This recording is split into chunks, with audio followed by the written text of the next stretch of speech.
Bienvenue au Bulletin des régions.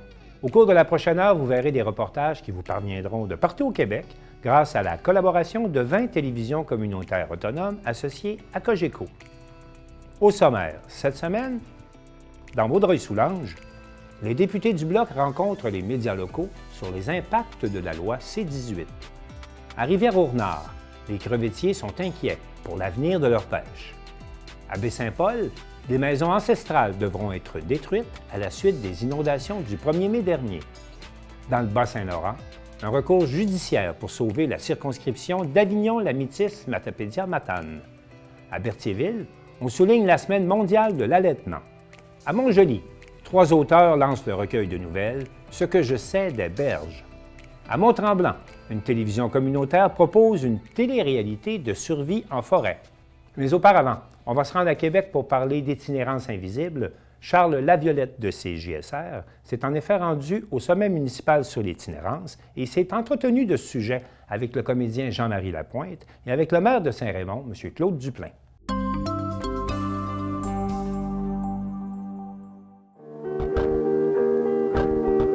Vendredi, le 15 septembre dernier, se tenait à Québec le sommet municipal sur l'itinérance organisé par l'UMQ. Un récent rapport du ministère de la Santé révèle que le nombre de personnes vivant dans une situation d'itinérance a augmenté de 44 % au Québec depuis 2018. Il y aurait environ 10 000 personnes en situation d'itinérance au Québec et le phénomène d'itinérance invisible serait en hausse dans plusieurs régions rurales. Nous nous sommes entretenus avec le cinéaste Jean-Marie Lapointe ainsi qu'avec Claude Duplain, maire de Saint-Raymond. Tous deux espèrent que leurs concitoyens s'éveillent face à un problème croissant dans notre société. Un sommet sur l'itinérance, c'est pas pour que toi, comme citoyen, tu dormes en paix. On veut pas gagner ta paix d'esprit, puis que tu dormes en paix, puis que tu sois heureux. Là. Parce que ça voudrait dire, on va te l'enlever de ta vue, on va déplacer le problème, comme ça, tu vas penser qu'il est réglé, puis il n'existe plus. Aujourd'hui, la mission, c'est de trouver des solutions, puis un plan d'action pour que les statistiques arrêtent d'augmenter, puis qu'on renverse la vapeur. C'est ça aujourd'hui, là. Dans la société, on fait partie de la problématique, il faut faire partie de la solution. Donc, il faut se responsabiliser là-dedans. Il ne faut pas juste péter ça dans la cour de l'autre en disant « Ah, je pense pas que je peux faire une différence. » Mais non, tu es un être humain. Tu es capable de faire quelque chose. Tu es sûr que tu peux... Moi, je crois qu'on peut faire une petite différence, même dans des gestes très, très, très minimes. C'est la différence que tu côtoies qui te fait grandir. C'était la même chose avec les personnes handicapées, c'est la même chose avec les gens en situation d'itinérance, des gens qui ont toutes sortes de problématiques. Quand tu découvres la réalité que ces gens-là vivent au quotidien, tu n'es plus dans le jugement, tu es touché. C'est pour ça que je dis, c'est ce que j'ai dit aujourd'hui. Mon message aurait pu se résumer en une seule phrase. Ne cessez jamais d'être touché. Ne cessez jamais d'être touché. Parce que quand tu es touché, tu vas faire l'extra pour faire la différence. Quand tu es touché, tu vas dire « OK, je comprends pourquoi il faut que je t'aide, je vais le faire. »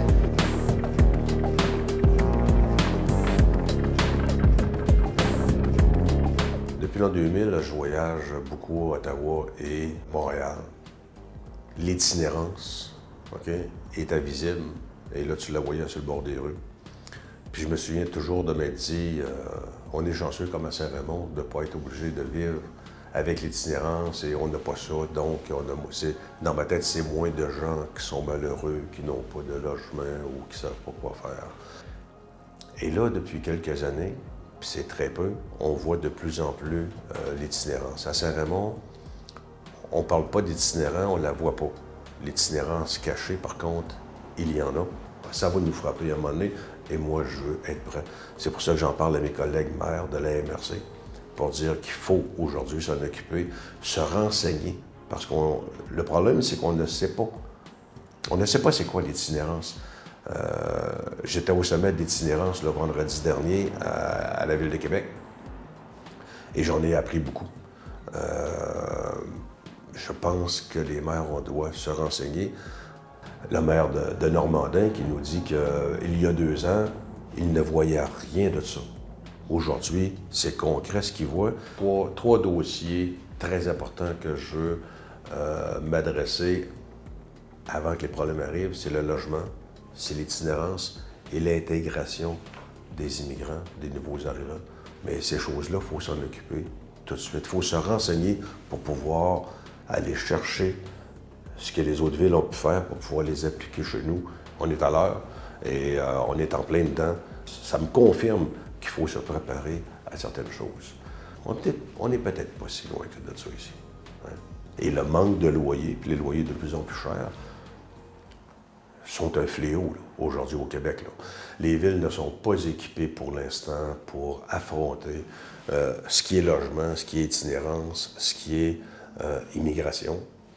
Quand je parle d'immigration, là, il faut bien se comprendre, ce n'est pas l'immigration qui est un problème. L'immigration n'est pas un problème. C'est l'intégration des immigrants. Et ça, il faut faire attention encore là. Pour moi, l'intégration, je pourrais parler d'intégration des Québécois. Parce que quand vous avez un immigrant, quelqu'un qui arrive ici du Cameroun, oui, il a à s'adapter au Québec, mais on a à s'adapter à sa façon de penser aussi. On n'a pas les villes, on n'est pas équipés aujourd'hui pour faire ça. Ce n'est pas les villes qui peuvent construire tous les logements qui manquent. Ça prend des promoteurs, il faut aider les promoteurs. Construire le logement à Saint-Raymond est le même prix qu'à Québec. Le logement que vous allez louer à Québec à 1500 $, ici, là, si vous dépassez le 1100 $, c'est le maximum. Il faut s'asseoir avec le gouvernement. Il ne faut pas que les programmes soient de mur à mur. La ville et le monde rural, c'est deux choses différentes. Et ça, il faut que les fonctionnaires le comprennent pour que les programmes soient adaptés par rapport au monde rural.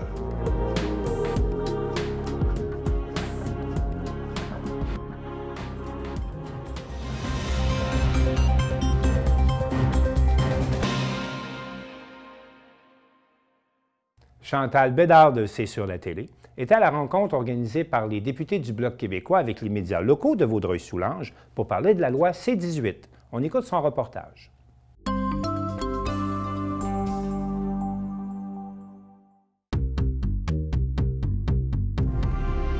Le 30 août dernier, la députée de Salaberry-sur-Roi, Claude de Bellefeuille, et le député de Drummond, Martin Champoux, ont tenu une conférence de presse en compagnie des directions des médias locaux afin de dénoncer le blocage de la compagnie Meta suite à l'adoption de la loi C-18 par le gouvernement fédéral obligeant les géants du Web à payer une redevance aux entreprises d'information.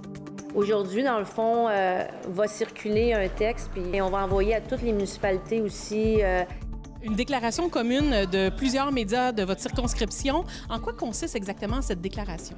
En fait, je pense que c'est un tour de force qui exprime bien l'urgence de la situation, c'est-à-dire que tous les propriétaires de médias régionaux, locaux, qu'ils soient numériques ou plus traditionnels, se sont unis aujourd'hui pour s'entendre sur un texte, pour crier, dans le fond, l'urgence pour dénoncer Meta, de ne pas être capable on n'est plus capable de partager nos nouvelles. Donc, c'est une urgence. Puis pour dire aux citoyens, on aime nos médias locaux, régionaux, il faut maintenir notre amour pour eux en allant directement sur leur page. Que je parlais avec des gens en fin de semaine, des artistes, qu'on a couvert un vernissage, des artistes qui ne peuvent pas nécessairement se payer une publicité. Puis eux, leur plateforme Facebook, c'est un incontournable. Ils ne peuvent plus partager nos reportages. Donc, qu'est-ce qu'ils vont faire? Donc, eux, c'est leur modèle d'affaires en tant que petit organisme communautaire. Donc, oui, c'est pas une fatalité que Facebook bloque les nouvelles, mais c'est une fatalité pour les petits organismes communautaires du territoire. Avoir eu la chance de participer à cette table de discussion avec les propriétaires des médias locaux, ça démontre toute l'urgence de la situation. C'est tout l'écosystème qui va être touché, que ce soit les organismes communautaires, le milieu artistique, le milieu municipal, le milieu provincial, le milieu fédéral. Donc, cette réunion-là était extrêmement importante. Alors, ma part là-dedans, comme députée, c'est d'utiliser tous mes outils que je possède comme députée, comme mes publications parlementaires, mon franc postal, tout ce que je possède comme moyen d'atteindre les électeurs, d'atteindre les citoyens pour les informer de la situation et surtout leur donner tout ce qu'il faut pour qu'ils maintiennent leur lien avec leurs médias locaux et régionaux. Qu'est-ce qui arrive quand il n'y a plus d'informations sur un réseau social? Qu'est-ce qui arrive dans notre société? Mais je te dirais que c'est une atteinte à notre démocratie. Parce que, dans le fond, les gens, quand on regarde notre Facebook, là, on a envie de savoir ce qui se passe chez nous. T'sais, on va mettre en lumière ce problème-là. Alors, il faut dire aux gens, continuez de lire, de consommer tout ce qui se fait par les bons journalistes de nos médias locaux et régionaux. Et si vous voulez continuer de consulter les reportages de votre télévision communautaire, il faudra dorénavant le faire ailleurs que sur Facebook. Rendez-vous sur cetsur.tv.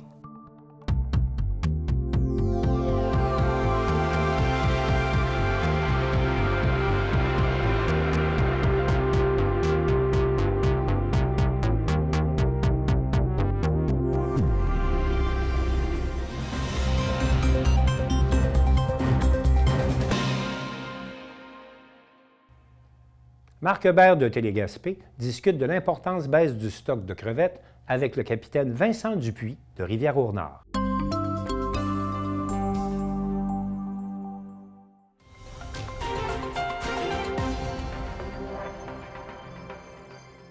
Nous avons eu l'occasion de discuter avec Vincent Dupuis, capitaine et propriétaire d'un bateau de pêche spécialisé dans la capture de crevettes. Il nous partage son expérience et celle de son équipe face à la préoccupante diminution des crevettes dans le golfe du Saint-Laurent. Non, là, j'ai arrêté la pêche. Okay. Moi, j'ai arrêté. Il y en a quelques-uns qui pêchent encore. On est beaucoup qui est arrêté. Puis, ce qui se passe, c'est que ça va mal. On est en train de... les scientifiques du MPO, de l'IML, ont fait une nouvelle approche de précaution parce que l'approche de précaution qu'on avait est supposément plus bonne. Fallait intégrer les réchauffements climatiques, puis intégrer d'autres choses, puis enlever des choses qui étaient plus bonnes, qui fait qu'actuellement, tu vois, on a rencontré les scientifiques, le scientifique d'IML la semaine passée, oui, lundi passé, puis il nous a proposé 4 nouvelles approches de précaution pour qu'on choisisse laquelle est la meilleure pour nous autres. Là. Puis ça va se faire au comité consultatif du début novembre. D'accord. Mais là, il les a présentés à un groupe restreint. On était un groupe restreint qui préparait la nouvelle approche de précaution. Le 25 octobre, il va la présenter à ses pairs, puis il va la présenter officiellement à tous les pêcheurs au comité consultatif début novembre. Une approche de précaution, ça veut dire que c'est comme des pistes de solutions différentes que vous pouvez choisir pour pouvoir continuer ou pas, c'est ça? Non, c'est les règles de gestion de la pêche, je pourrais te dire en d'autres mots. Ah, okay. C'est avec ces règlements-là qu'on va calculer les TAC. C'est comme une méthode de calcul qui va nous dire l'année prochaine, on a quoi comme TAC total autorisé là, à prendre. C'est quoi qui va justifier les quotas de l'année prochaine? D'une saison à l'autre, on a toujours des règles de décision. Là. On a une approche de précaution qui nous guide, qui dit comment calculer les TAC de l'an prochain. À toutes les saisons ou aux 2 ans. Là. Dernièrement, c'est aux 2 ans. Mais on se sert de ces règles-là. Sauf que les règles ont été comme... Ça fait trop longtemps qu'ils n'ont pas été modifiées. Ils sont désuètes. On a été obligé de les modifier. Là, ben, on avait un comité restreint qui travaillait là-dessus avec les scientifiques d'IML. Puis on en est venu à... Ça marche toujours de même quand tu prépares les nouvelles règles. Parce que vous autres, toi, sur le terrain, concrètement, tu as été obligé d'arrêter avant ta fin de saison? J'ai arrêté fin août parce qu'il n'y a pas assez de crevettes. Puis le fioul est plus cher que la crevette. Et c'est pas rentable. Est-ce que toi, c'est quelque chose que tu voyais venir, ça, depuis déjà un bout? Ou c'est Oui. Ouais. Ça fait un petit bout qu'on voit ça venir. Sauf que nous autres, les pêcheurs, on est habitués à avoir des bonnes années et des mauvaises, des hauts et des bas, on pourrait dire. On a toujours travaillé un peu en dents de scie, sauf que quelque chose qui nous a comme dérangé, pas dérangé, mais qui nous a peut-être, comment je te dirais bien, quelque chose qui nous a peut-être induit en erreur, si on veut. Là. Nous autres, quand on voit de la petite crevette, là, c'est du recrutement pour nous autres. Là. Bon, du recrutement, quand il y a de la petite crevette, ça veut dire que dans 4 ans, cette crevette-là va être bonne à mettre sur le marché. Ça veut dire que s'il y a des bébés, ça veut dire que si ça va mal cette année, là, il y a des bébés, ça veut dire que ça va se replacer. Plus qu'il y a de petites, plus qu'il y a de recrutement, meilleur c'est. Sauf que les dernières années, on a eu une baisse. Ça baisse tout le temps, mais il y a tout le temps un peu de recrutement qui fait que on se dit ça va se replacer, puis bon. Mais on a tout le temps espoir, sauf que le Sébastien mange beaucoup de crevettes, puis ça a changé la donne. Quand même qu'il y avait du recrutement, Tu vois, nous autres, cette année, on avait 14 500 tonnes dans le golfe à pêcher. Tu sais, tous les pêcheurs de Nouveau-Brunswick, Terre-Neuve, puis de Québec. Les scientifiques nous disent que le sébasse mange 215 000 tonnes par année. Fait que ça te donne une idée que même si on arrête la pêche, actuellement, là, cette année, tu sais, on n'a pas pris, on prendra. Fin août, on avait 14 500 tonnes de prix. 4 500 tonnes sur 14. Ça fait qu'on ne prendra pas notre quota, mais par contre, le sébasse mange beaucoup de crevettes, puis ça a biaisé, puis c'est ça qui a fait que ça nous est arrivé là, plus rapide que normal, puis que prévu, tu sais, si on veut. Toi, t'en attrapais aussi du sébasse, tu le voyais dans tes filets? Oui, on en prend du sébasse, oui.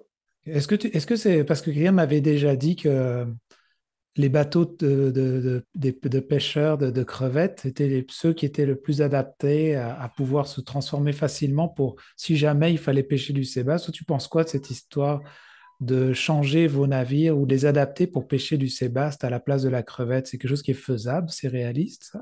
Oui. On est la flotte la plus facilement adaptable, là, le moins coûteux. Tu sais, c'est une pêche que je fais avec un chalutier comme j'ai, c'est juste qu'on change nos filets. On change nos filets, puis quelques petites modifications sur le pont du bateau. C'est quand même, on est la flotte la plus propice, là, si on veut. Là, ça nous coûtera moins cher que de bâtir un bateau neuf ou modifié. Puis c'est pas tous les modèles de navires qui sont adaptés pour faire de la pêche au chalut, tu sais. La pêche au filet moriant, ils n'ont pas des gros moteurs comme nous autres, ils ne sont pas capables de tirer des chaluts comme nous autres. Donc en fait, après, si je comprends bien, après le 25 octobre, c'est quoi qui va se passer concrètement? C'est qui décide quoi? Puis ça va donner suite à quoi? Ben, le 25 octobre, il va y avoir les scientifiques vont faire la revue par les pairs. C'est sur invitation. Nous autres, on va être invités.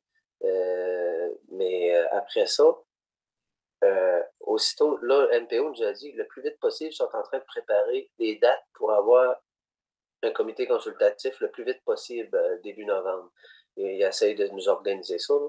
On n'a pas eu la date encore. Je sais que c'est dans les premières semaines de novembre, là, aussitôt qu'ils vont pouvoir booker une date, on se rencontre, les pêcheurs, avec les scientifiques qui vont nous expliquer l'état de situation de la biomasse.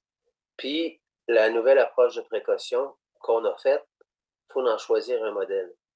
Tu sais, si je recule plusieurs années, quand on a fait l'ancienne approche de précaution, à un moment donné, ils nous ont arrivé avec 20 modèles. Tu sais, on a passé par élimination pour en retenir un. Là, actuellement, on en a éliminé, puis il nous en reste 4 au choix qu'on va pouvoir décider quel qu'on prend, puis ça va se faire au comité consultatif. À partir de là, ben là, on va savoir les TAC de l'an prochain. Toi, est-ce que tu te sens confiant quand même par rapport à ton expérience sur le terrain, tout ça, là?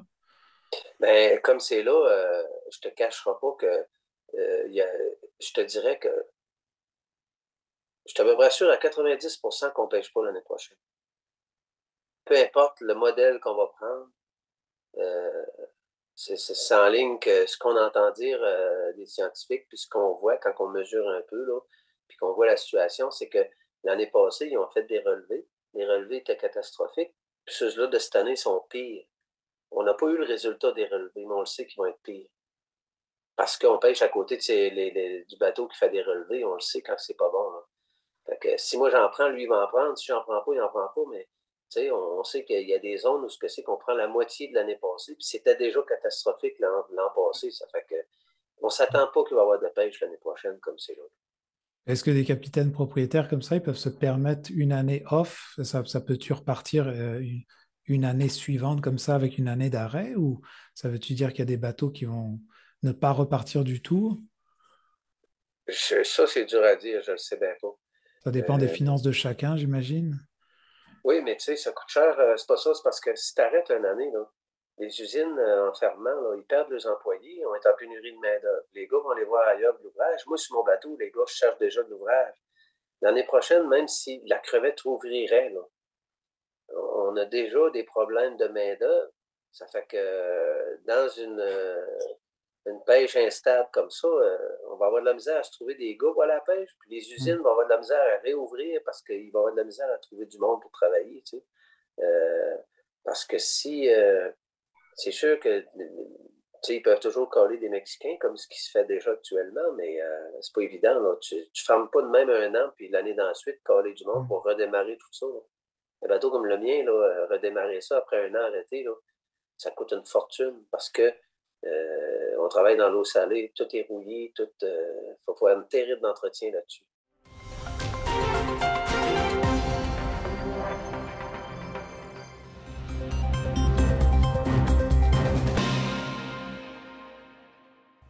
Lydia Duchesne de TVCO nous rapporte que certaines maisons ancestrales devront être démolies suite aux inondations du 1er mai dernier à Baie-Saint-Paul. On écoute son reportage.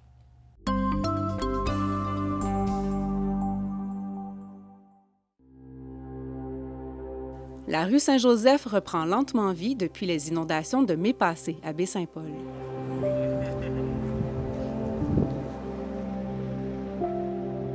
Cependant, certaines ancestrales ne pourront se remettre de cette épreuve, les dégâts étant trop grands et les coûts trop élevés pour les propriétaires déjà épuisés par le stress des événements.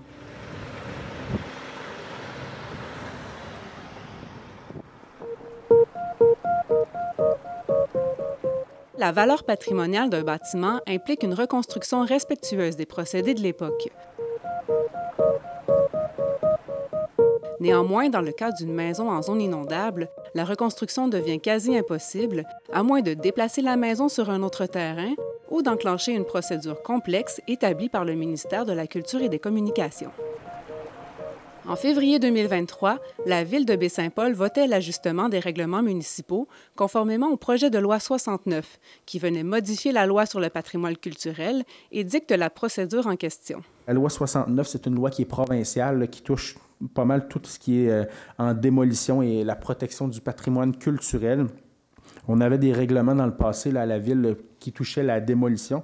Maintenant, là, le gouvernement du Québec là, a fait en sorte de renforcer le cadre législatif qui fait que c'est plus sévère. Et si votre maison là, date de 1945 ou avant, bien, ça rajoute encore là, des contraintes supplémentaires. Le comité consultatif d'urbanisme, maintenant, là, se doit d'être consulté lorsque le bâtiment là, qui est visé par une demande de démolition a une valeur patrimoniale. Une valeur patrimoniale, le bâtiment peut être classé là, selon le ministère de la Culture, il peut être cité selon la ville, ça peut aussi faire partie de l'inventaire là, patrimonial là, de la MRC, tout ça. Donc, c'est quand même assez large. Et ce que le règlement vient faire, c'est que le ministère de la Culture, maintenant, a le droit de s'opposer à une démolition. Lorsque quelqu'un va faire une demande de démolition à la Ville, ça va être un petit peu plus complexe. Donc, il y a un avis qui est publié. Par la suite, le service d'urbanisme va analyser le tout. Il y aura une analyse qui va être effectuée là, par le comité consultatif d'urbanisme si c'est patrimonial. Par la suite, c'est envoyé au comité de démolition. Le comité de démolition va rendre son verdict. Le conseil municipal a 30 jours pour casser la décision du comité de démolition et même la MRC a 90 jours là, par la suite pour, elle, casser la décision de la Ville. Donc, c'est la MRC même qui peut avoir le mot final, le conseil des maires. Et même le ministère de la Culture là, peut faire en sorte aussi là, de s'ingérer dans le processus là, et de casser la décision. Ainsi, le comité consultatif d'urbanisme de la Ville s'est vu octroyer le rôle de comité du patrimoine qui décidait le 14 septembre dernier de reporter la démolition du 50 rue Saint-Joseph suite aux communications reçues en réaction à l'avis de démolition. Malheureusement pour les maisons du 95 et du 124 de la même rue, une déconstruction a été votée par le même comité afin de récupérer un maximum de matériaux.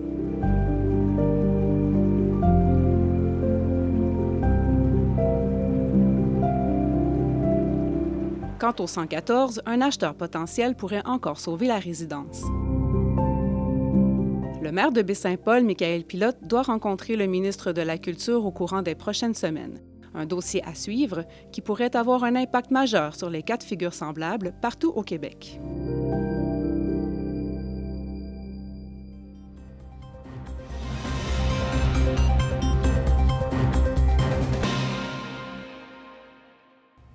L'avocat gaspésien Alexis Deschênes s'oppose à la décision de la commission électorale d'abolir la circonscription d'Avignon-Lamétis-Matapédia. Marc Baudouin de la TVC Matapédia s'entretient avec Maître Deschênes.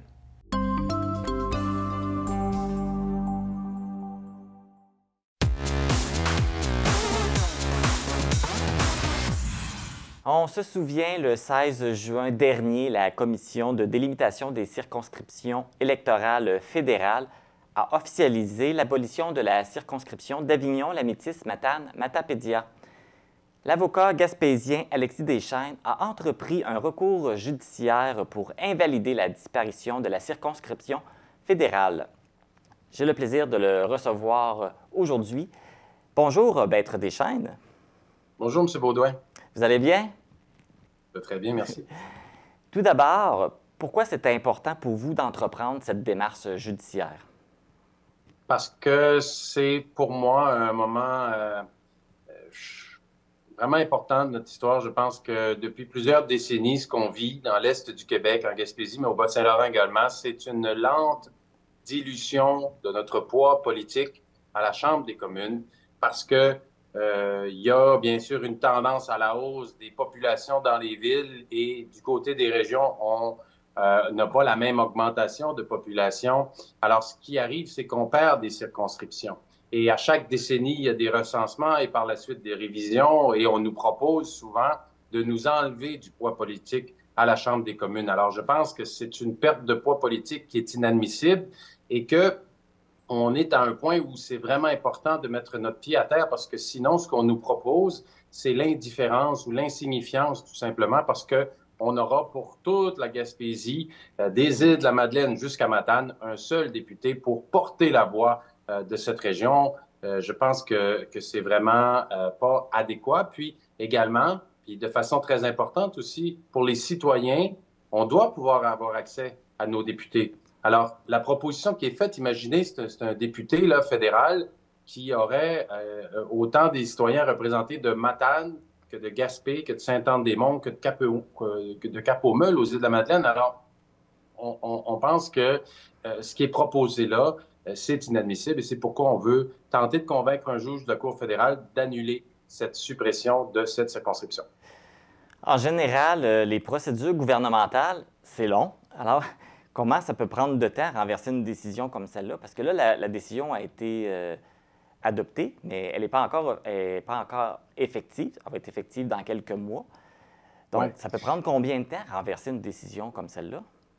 Bon, bien, au niveau des étapes, ce qui s'est passé, c'est que d'abord, il y a eu un recensement, par la suite, une proposition qui a été faite par la Commission de délimitation des circonscriptions électorales fédérales pour le Québec. Et à l'automne 2022, donc, il y a eu des consultations. Par la suite, les députés ont soumis des oppositions. Et comme vous le mentionnez, en juin dernier, la Commission a remis son rapport final. Maintenant, la prochaine étape, c'est ce mois-ci, au mois de septembre 2023. Il y aura un décret qui va être publié, qui va normalement être publié au cours du mois de septembre et qui serait en vigueur dans les jours qui suivent. Ce décret-là va adopter la nouvelle carte électorale. Et si une élection est déclenchée, plus de 7 mois après la publication de ce décret, c'est la nouvelle carte électorale qui va être en application.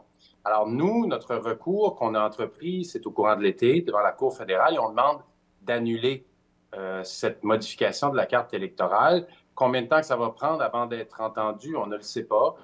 D'expérience, on peut dire qu'on devrait avoir une date d'audition d'ici 6 à 12 mois. C'est ce qu'on pense, et ce sera devant la Cour fédérale, dont le siège là, pour cette partie-ci est à Québec.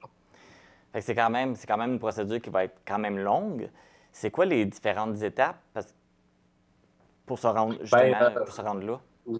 Oui. Alors, la première étape, c'était le dépôt de notre procédure. Donc, on a déposé un avis de demande. C'est une demande de contrôle judiciaire. Dans le fond, ce qu'on demande à la Cour fédérale, c'est d'annuler la proposition de la Commission de représentation électorale. Et on a eu maintenant des comparutions des avocats. Donc, le gouvernement du Canada va se défendre, bien évidemment. Et également, il y a un avocat pour Élections Canada qui est présent. Alors, les prochaines étapes, il y a quelques procédures qui peuvent arriver en cours de route, mais disons de façon simple, la prochaine étape, c'est l'audition. lors de l'audition, ce sera surtout plutôt des arguments en droit qui seront soumis. Alors, de notre côté, on va tenter de convaincre un juge que la commission a commis des erreurs en droit en ne suivant pas la propre loi qu'il devait suivre et qui prévoit qu'on doit tenir compte, avoir un souci, faire en sorte que la circonscription ne soit pas trop vaste. Alors, nous, on pense que ce critère-là a mal été sous-pesé par les commissaires. On va également plaider qu'il y avait dans la loi la possibilité de recourir à une exception sur la base de circonstances extraordinaires et que cette exception-là avait été mise de l'avant par la même commission en 2012. À ce moment-là, on avait dit, bien, c'est exceptionnel la géographie qu'il y a là, dans l'Est du Québec, alors on va permettre à des circonscriptions d'avoir un peu moins de population, ce qui est permis par la loi. Et nous, on va soumettre que de ne pas recourir à cette exception-là, c'était une erreur de droit. Ensuite, on va aussi tenter de convaincre le juge que les commissaires ont commis des erreurs dans leur interprétation des faits. Notamment, dans leur rapport final, ils parlent du déclin démographique.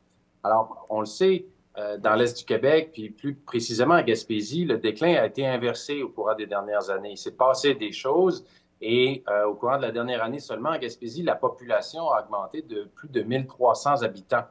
Alors, la Cour suprême a déjà dit, dans le renvoi de principe, que des prévisions démographiques peuvent être utilisées pour déroger à la règle et permettre à une circonscription d'avoir moins de population. Donc ça, ce sont grosso modo certains des arguments qu'on va soumettre devant la Cour fédérale. Bien entendu, le gouvernement du Canada va défendre la proposition de la Commission et ce qui va arriver, c'est que par la suite, le juge va prendre une décision. Alors nous, on va faire tout ce qu'on peut pour convaincre le juge d'annuler la disparition d'Avignon, la Métis, Matane, la Matapédia.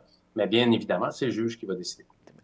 Donc, et vous n'êtes pas tout seul dans cette démarche-là? Vous avez des collaborateurs? Oui. Alors, moi, j'agis à titre de demandeur dans ce dossier-là. Donc, je suis avocat de profession et l'idée du recours m'est venue lors d'une représentation devant la commission à Gaspé en septembre dernier. Mais donc, dans ce cas-ci, j'agis comme demandeur. C'est moi la personne physique. Donc, la cause s'appelle Alexis Deschênes et Droit collectif Québec contre le procureur général du Canada. C'est l'avocat maître François Bouliane de Québec qui exerce plusieurs recours en litige constitutionnel qui nous représente. Et il y a l'organisme Droit collectif Québec, qui est un organisme pan-québécois et qui vise à défendre les droits collectifs des Québécois. Alors, cet organisme-là a accepté de se joindre à nous et de faire partie des demandeurs. Et soyez certains aussi que je suis sûr que beaucoup de la population de la Matapédia qui est derrière vous, on était pas mal en majorité contre justement cette abolition-là. Oui. Alors pour vous, c'est quoi la prochaine? Oui. Il y a des maires, justement, M. Beaudoin, qui ont dit publiquement la semaine dernière ou la semaine d'avant qu'ils étaient d'accord avec notre procédure. Mais vous savez, lors des consultations, tous les élus régionaux sont allés signifier leur opposition en disant qu'on comprend le principe de la parité, qu'il faut à peu près qu'il y ait le même nombre d'électeurs par circonscription, mais la loi prévoit aussi qu'on réconcilie ces deux réalités-là. Donc, il faut qu'il y ait une parité, à peu près le même nombre d'électeurs, avec une marge, mais il faut aussi qu'on puisse avoir accès à un député. Puis il faut que les citoyens donc puissent faire entendre leur grief aux députés. Et ce qu'on pense, c'est que la loi, présentement, a mal été appliquée là-dedans. Et en effet, on sent qu'on a un appui dans la population et c'est tant mieux. Oui, il y a vraiment eu une belle mobilisation là, lors des consultations publiques. En terminant, là, pour vous, c'est quoi la prochaine étape? Bien, on attend de voir le décret qui devrait normalement être publié ce mois-ci, au mois de septembre. Alors, on va surveiller le décret et à ce moment-là, bien, on va analyser nos recours face à ce décret-là. Est-ce qu'on peut prendre une autre procédure? Quels sont les critères applicables? Quelles sont nos chances de succès? C'est ce qu'on va analyser là, au cours du mois de septembre. Parfait. Alexis Deschênes, avocat, merci d'avoir accepté notre invitation. On vous souhaite du succès dans vos démarches. Merci beaucoup, M. Beaudoin, pour votre intérêt. Bonne journée. Merci. Rappelons qu'avec l'abolition de la circonscription d'Avignon, la Métis, Matane, Matapédia, la Matapédia se retrouve dans la nouvelle circonscription de Rimouski, la Matapédia.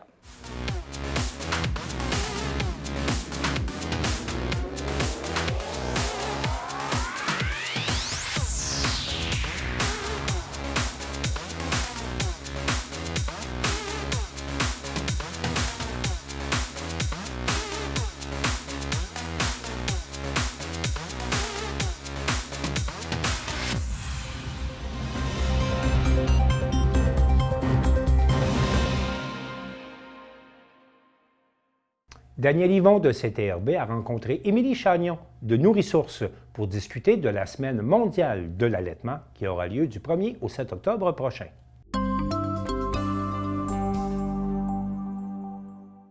Parler de Nourrisources parce que c'est un organisme qui promouvoit, qui motive concernant l'allaitement. C'est bien ça, l'allaitement maternel. Est-ce que vous pouvez parler un petit peu de qu'est-ce que la fédération, où vous êtes situé, là, c'est quoi les prémices de cette organisation-là? Oui, certainement. Donc, la fédération, comme vous dites, on est un organisme qui vient en aide et qui soutient les familles allaitantes.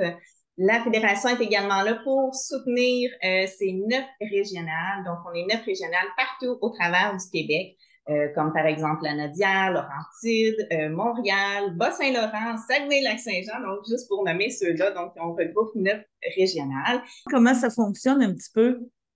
Oui, bien dans le fond, nos marraines, c'est des mamans comme moi. Donc, moi, j'ai commencé comme ça. Je suis marraine d'allaitement depuis 4 ans. Donc, après 6 mois d'allaitement de ma première fille, je suis devenue bénévole dans l'organisme et dans le secteur de la Haute-Yamaska, on reçoit des demandes des formulaires et puis on prend la maman sous notre aile, comme on dit. Donc, c'est un soutien téléphonique, par courriel ou par texto, jamais en personne. C'est vraiment, on est là par téléphone. Et puis, quand la maman a des problématiques ou besoin de soutien, donc on est là pour les diriger, les aider. On a des ressources également, on peut les aider vers une UBCLC, donc une consultante en lactation lorsqu'il y a des problèmes plus élevés. On est vraiment là pour les encadrer et faire en sorte que l'allaitement soit une réussite pour elles. Plus les mamans sont informées avant même d'accoucher et plus le taux de réussite de l'allaitement va être en hausse, ça c'est bien évidemment.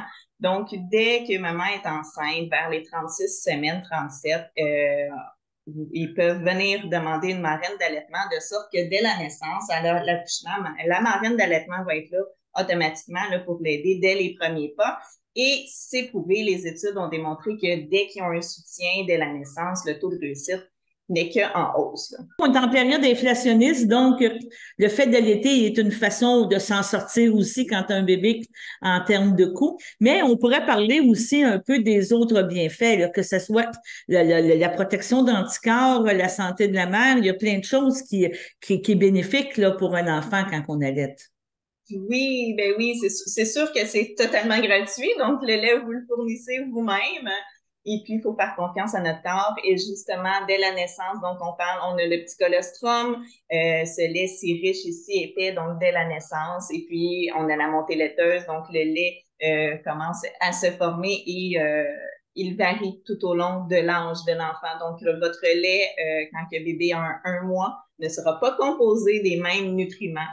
Qui va être plus riche dans certains nutriments, moins dans l'autre, versus rendu à, par exemple, 8 mois, les aliments vont tous être là, vont juste contrebalancer selon l'âge de l'enfant. Donc, vous avez tout se fait naturellement. Maintenant, on se parle aujourd'hui parce que c'est important.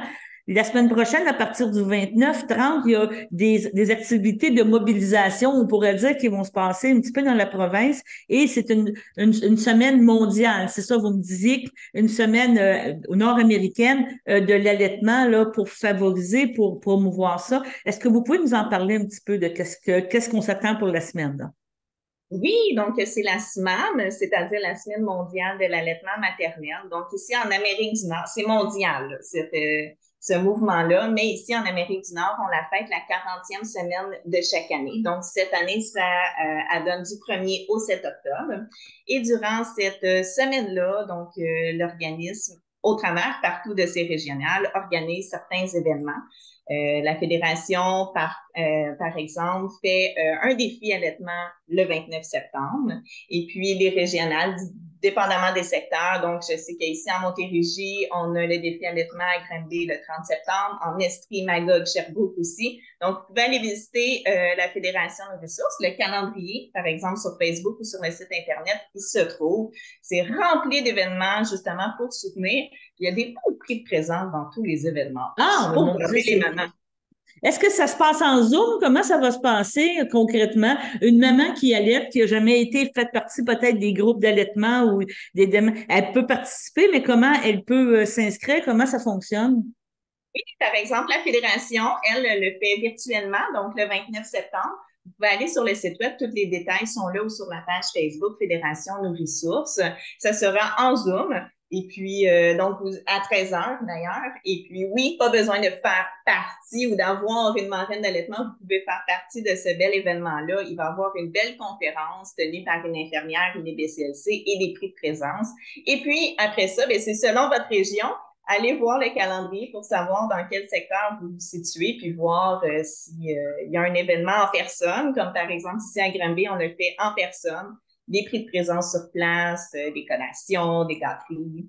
On invite les gens à aller sur votre site Internet, Nos Ressources. Vous pouvez aller sur Facebook, vous inscrire, future maman, aller chercher peut-être une marraine d'allaitement, aller chercher des informations. Sinon, ben, participer en grand nombre à cette belle activité. Oui, c'est exact. Donc, nosressources.org pour le site Internet, page Facebook Fédération Nos Ressources, et vous allez trouver votre région pour les événements. Bon, ben merci beaucoup. Bonne chance. Merci à vous. Bonne journée.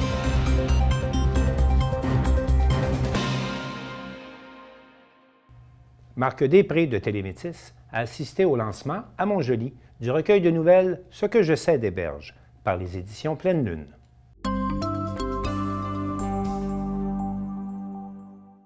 Alors, je me retrouve avec une représentante des éditions Pleine Lune. Est-ce que c'est une compagnie qui existe depuis longtemps? Depuis 1979. En fait, la maison existe depuis 1975. Donc, on va fêter nos 50e anniversaire en 2025. Et on est la première maison d'édition de femmes en fiction, en littérature au Québec. Et vous êtes situé à quel endroit? On est à La Chine, près de Montréal. Qu'est-ce qui vous a amené à Montjoly aujourd'hui? Bien, Montjoly, c'est le recueil, ce que je sais, des berges. Et dans le fond, c'est un manuscrit que j'ai reçu. Et tout de suite, j'étais vraiment emportée, ravie. Et on a décidé donc de publier ce recueil de 3 auteurs qui sont de la région, de Rimouski, et puis Sainte-Luce. Et puis, c'est aussi une région qu'on adore. Et à ce moment-là, sûrement que vous recevez plusieurs propositions par année. Qu'est-ce qui vous a amené à choisir celui-ci? C'est la qualité de l'écriture, l'intensité des textes, l'imaginaire, la précision. On voit tout le travail d'écriture. C'est comme un cadeau pour une éditrice quand on reçoit un manuscrit aussi parfait que celui-là. C'est la première fois que vous publiez des gens de la région? De la région, je dirais oui. Oui. Ah ben, on avait publié aussi une fois, il y a assez longtemps, une poète de Baie des Sables. Et à ce moment-là, donc, vous avez reçu cette proposition de texte et qu'est-ce qui vous a charmé? Je dirais que c'est cette qualité. Et aussi, ce qui est intéressant, c'est le lieu. C'est de voir comment le territoire, le lieu, le fleuve change l'imaginaire, comment ça nous marque. Et je trouve que les autrices de ce recueil, les 3, Valérie, Joanie et puis Camille, ont réussi à créer un univers, mais à partir du lieu. On ne se rend pas compte comment le lieu marque notre imaginaire. La couleur, les odeurs, le soleil, la mer, le varech, tout ça. Ça fait partie, en fait, de notre culture et d'arriver à le transmettre en littérature, c'est fabuleux. Et ce soir, donc, on était aussi en présence de musiciens. Donc, le fait d'entendre les textes avec de la musique, ça vous a plu? Oh oui, énormément. Et ça, c'est comme un plus, quoi. Un plus sur les textes. C'était vraiment bien pour... Et puis, on est très heureux de faire ça ici, à Montjoly, au CLAC. D'ailleurs, on a des auteurs avec le CLAC qui vont être au thé littéraire, dont Danielle Dubé, qui a écrit Les Anges de Sarajevo, qui vient, elle, du Lac-Saint-Jean et qui va venir pour les thés littéraires, donc cet été. Alors, et la région, ben, c'est vraiment une région aussi, je dirais. C'est la région, disons, originaire de mon compagnon. Et puis, on a une maison depuis 20 ans à Baie des Sables. Donc, l'été. Donc, on connaît... On fait une pierre deux coups. C'est ça, oui, oui. Alors, quand on dit joindre l'utile à l'agréable. C'est ça, et donc participer aussi, on participe au Salon de Rimouski, et puis donc c'est l'utile à l'agréable, et puis c'est comme aussi une façon de s'enraciner aussi, pas seulement d'où on est à la Chine, mais aussi on s'enracine au bord du fleuve. Donc, pour vous, les femmes de la région, les autrices de la région sont des autrices audacieuses et qui ont beaucoup de talent? Oui, audacieuses et qui ont aussi c'est assez unique de créer, dans le fond, à partir de dire on choisit un lieu, on travaille, comme là, c'est la Pointe aux Anglais, l'île aux Massacres, la Grève, on imagine des univers, des vies, et je trouve que ça, c'est audacieux. C'est aussi s'ancrer. S'ancrer dans le territoire où on est. Et ça, c'est une force culturelle importante. C'était sûrement pas la première fois que vous travailliez là, avec le CLAC? Là. Non, non, non. Et c'est, je trouve, Julie Boivin, entre autres, que je connais plus. C'est vraiment des gens pleins d'activités. Et très généreux, très accueillant. Je suis très ravie d'être ici, vraiment. Et pour une maison d'édition comme la vôtre qui se distingue en plus de cela, bien, sûrement que c'est important d'avoir un tel organisme en région. Absolument, parce que c'est ça qui relaye, dans le fond, la culture. Je veux dire, comme la librairie aussi, tout ça, c'est comme une chaîne. Et puis, ça nous fait à la fois créer des liens humains et en même temps, bon, c'est bon pour la littérature. Ouais. Donc, heureuse d'être venue aujourd'hui? Oui, absolument, tout à fait. Est-ce qu'on pourrait réavoir d'autres événements éventuellement? Mais pourquoi pas? Oui, j'en rêve. Oui. Et est-ce qu'il y a des belles surprises à venir avec votre maison d'édition bien? Là, on a quand même une surprise dernièrement. Deux surprises. Dernièrement, il y a un roman qui a été publié chez nous qui vient d'être publié chez Gallimard dans la collection Folio. Donc, une collection prestigieuse, on est ravis de ça. Et cet automne, on publie un roman originaire du Vietnam. Et c'est sur un peu les conséquences de la guerre, les séquelles de la guerre laissées chez les gens en dehors des combats. Là, et ça se répercute sur une vie entière, pas seulement quand la guerre est finie, les gens sont marqués. Alors ça, c'est un roman aussi qu'on a à cœur pour l'automne. Donc, bien entendu, on a ici donc, la librairie Lis beaucoup, qui est très populaire. Donc, si jamais il y a des gens qui veulent vous découvrir, on peut aller sur votre site Internet et aller par la suite à la bibliothèque. La librairie Lis beaucoup. Et puis, on espère aussi, avec la librairie, éventuellement faire des séances de dédicaces quand les auteurs sont de passage. Aussi, dans le cadre du Salon de Rimouski, les auteurs viennent. Ça, on vient chaque année au Salon du Rimouski. On ne fait pas tous les salons parce que c'est coûteux, mais disons Montréal, Québec et Rimouski, c'est évident qu'on est là chaque année. Et on vous trouve tout simplement sous le nom Les Éditions Pleine Lune, c'est ça? Oui, tout à fait. Bien, merci beaucoup et puis longue vie, donc bon 50e à l'avance. Merci beaucoup, merci.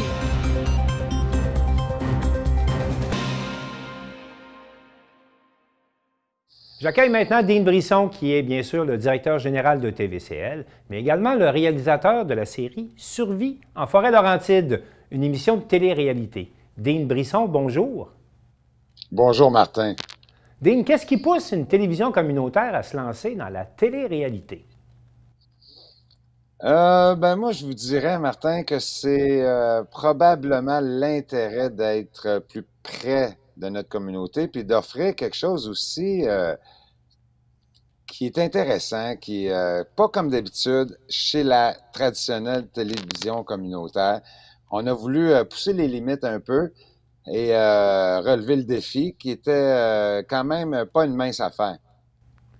C'est une grosse équipe que vous avez dû mettre en place pour réussir à tourner cette série. Oui, ben il y avait 5 caméramans, mais il y avait aussi des bénévoles qui nous ont aidés pendant 2 jours à transporter les équipements pour faire un camp de base. Ensuite, il y avait des bénévoles aussi pendant le tournage. Ça s'est fait avec une équipe d'environ 17 personnes.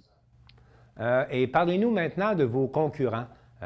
Qui s'inscrit et qui se rend disponible pour faire un épisode de Survie en forêt? Soit des gens qui sont déjà expérimentés en survie en forêt ou des gens qui ont l'intérêt de relever ce genre de défi-là en forêt pendant 4 jours, 3 nuits. Okay. Avec 4 jours, 3 nuits en forêt, OK? Oui, avec des ressources très limitées au niveau nourriture. Et évidemment, on ne met pas leur vie en danger, on était sur place et tout ça, mais quel était le défi, justement? C'était de se tenir, de réussir à s'alimenter sans autres ressources? Ça tournait autour de quoi comme défi? Ben, les défis sont variés pendant la série, évidemment. Là, il y a le premier défi de se construire un abri, le deuxième de se partir un feu, et ensuite, c'est toutes sortes de défis, épreuves qui ont rapport avec la survie en forêt. Nos candidats, ben, eux autres, ils viennent d'un peu partout dans les Laurentides, il y en a même de Laval, Montréal, qui se sont inscrits. Il y avait 27 candidats qui se sont inscrits. On a réduit ça à 9 et ensuite à 7 parce qu'un couple qui s'est désisté, mais on a fait avec et on a réuni finalement 3 équipes, 2 équipes de garçons puis une équipe de filles. À quoi ça ressemble comme série? Vous avez plusieurs épisodes de prévus. Donnez-nous des avant-goûts un peu de ce qui s'en vient comme série de télé-réalité chez vous, oui? Dans les premiers épisodes, on rencontre les candidats, évidemment, mais dès la 4e épisode, c'est là qu'on fait les équipes et ça part, si on veut. Fait que c'est typique d'une télé-réalité. Tu pourrais pas dire la différence entre une ou autre télé-réalité qui existe en ce moment. Pour une télé communautaire, c'est une première, évidemment, mais il n'y a pas de défi surmontable comme ça sans équipe. Là. Tu sais, je tiens vraiment à le dire que c'est l'équipe qui a réussi à faire ça ensemble avec une passion. Non seulement les concurrents avaient une passion pour le bois, la nature, apprendre, mais aussi l'équipe avait un doute sur la faisabilité de ça, mais à un moment donné, ils ont réalisé que là, c'est vrai, puis ça existe, puis ça fonctionne. L'équipe a été extraordinaire, c'est donné, les concurrents se sont donnés. Il y a des témoignages extraordinaires que vous allez découvrir qui viennent des différents concurrents, évidemment, aventuriers qu'on les appelle, nous. Et c'est très touchant de voir. Il y a un monsieur, là, Martin, là, de 72 ans qui s'est inscrit. Sa famille, il a dit... Un des participants. Oui. Gilbert, il s'appelle. Oui, on le découvre là, dans la 3e épisode. C'est un monsieur qui voulait relever le défi depuis plusieurs années. Il a réussi à convaincre. Il l'a fait par son propre gré, mais tout le monde lui disait « Fais pas ça, ça n'a pas de bon sens à ton âge. » Puis lui, ça faisait longtemps qu'il voulait faire une expérience comme ça. Puis il l'a fait. Je vous réserve quelques surprises, là, mais Gilbert, c'est vraiment un coup de cœur pour moi parce que c'était le plus vieux. Puis il a suivi la parade, il a fait tous les défis. Mais justement, parlons de la parade. Là. Vous avez donc tourné 4 jours, 3 nuits. Et tout ça va nous donner combien d'épisodes de télé-réalité? Là? Comment ça se met? Maintenant que vous rentrez ça dans la machine à montage et tout ça, on s'en va vers quoi comme série à peu près? Qu'est-ce que ça donne en bout de ligne? 24 épisodes environ, je dirais, moi, grosso modo. Là, oui, parce que chaque jour c'est beaucoup, 24 épisodes. Jeux.